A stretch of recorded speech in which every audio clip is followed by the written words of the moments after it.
Sebelumnya saya akan memperkenalkan diri saya terlebih dahulu. Nama saya Desika Gustava Lubun dengan NIM 25958. Saya dari kelas I. Baik, di sini saya akan menjelaskan tentang otoritas lini dan otoritas staf yang dimiliki manajer SDM.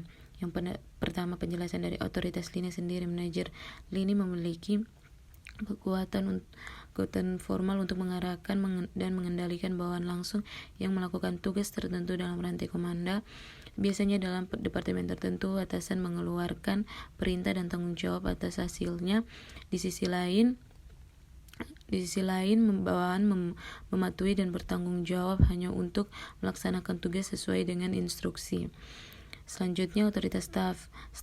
Otoritas staf adalah staf spesialis mengelola operasi di bidang keahlian mereka. Otoritas staf bukan otoritas nyata karena manajer staf tidak meminta atau menginstruksikan, tetapi hanya memberi saran, merekomendasikan, dan menasihat dalam bidang keahlian staf spesialis. Dengan kata lain, manajer hanya bertanggung jawab atas kualitas saran sesuai dengan standar profesional masing-masing.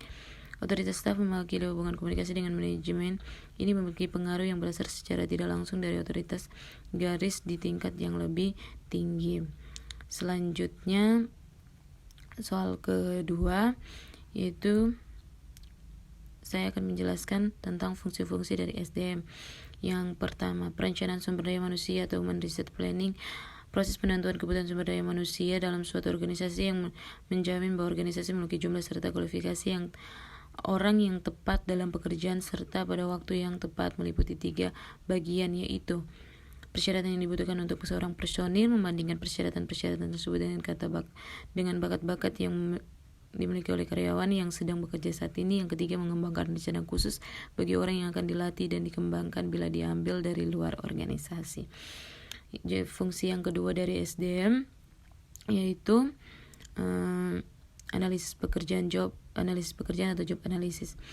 Studi tentang penentuan tugas yang harus dikerjakan pada suatu pekerjaan dan keterampilan yang dibutuhkan untuk melaksanakan pekerjaan tersebut. Yang ketiga, deskripsi pekerjaan meliputi identifikasi pekerjaan, ringkasan pekerjaan, tugas-tugas wewenang tanggung jawab, standar kinerja, hubungan kondisi kerja, ketersediaan fasilitas, mesin-mesin yang digunakan, dan bahan-bahan yang digunakan dalam melaksanakan pekerjaan. Yang keempat, spesifikasi pekerjaan disusun berdasarkan deskripsi pekerjaan. Spesifikasi pekerjaan adalah hal-hal yang berhubungan dengan dimensi kemanusiaan yang berkenaan dengan pekerjaan tersebut.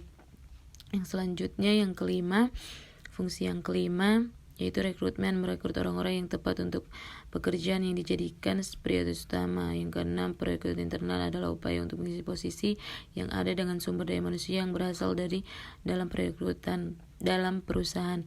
Yang selanjutnya, fungsi selanjutnya yang ketujuh, perekrutan eksternal adalah upaya untuk mengisi posisi yang tersedia dengan pelamar-pelamar yang berasal dari luar perusahaan.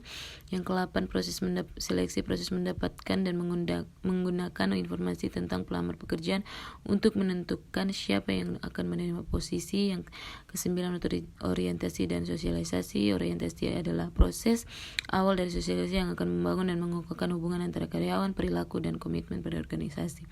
Dan fungsi yang ke-10, pelatihan dan pengembangan ditunjukkan untuk memberikan keterampilan-keterampilan yang dibutuhkan segera dan bersifat jangka pendek atau maksimal 1 tahun, sedangkan pengembangan lebih berfokus pada tujuan jangka panjang.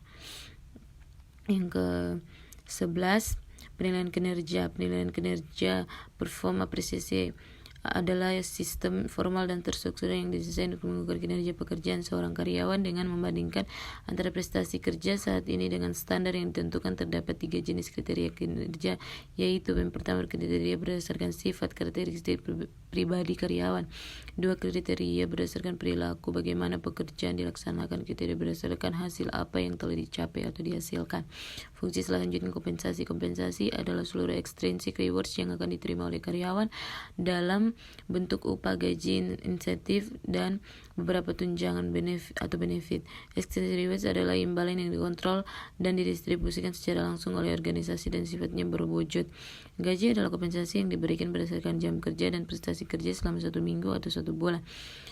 Selanjutnya, intensif merupakan imbalan yang ditambahkan terhadap upah atau gaji dan biasanya berkaitan secara langsung dengan prestasi kerja.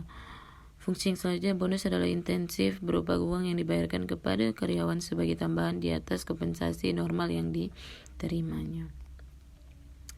Selanjutnya, komisi adalah kompensasi yang dibayarkan pada karyawan yang telah memenuhi sasaran penjualan yang spesifik, dan fungsi selanjutnya pembagian keuntungan atau profit sharing adalah bagian rencana perusahaan untuk memberikan kesempatan kepada karyawan untuk mendapatkan pembagian laba. Tunjangan selanjutnya, tunjangan dan pelayanan karyawan yang kadang-kadang disebut freight benefit adalah sejumlah imbalan yang diterima karyawan sebagai anggota organisasi dan biasanya tidak dikaitkan dengan prestasi kerja. Freight benefit disebut. Sekian presentasi dari saya. Jika ada salah kata mohon maaf. Terima kasih.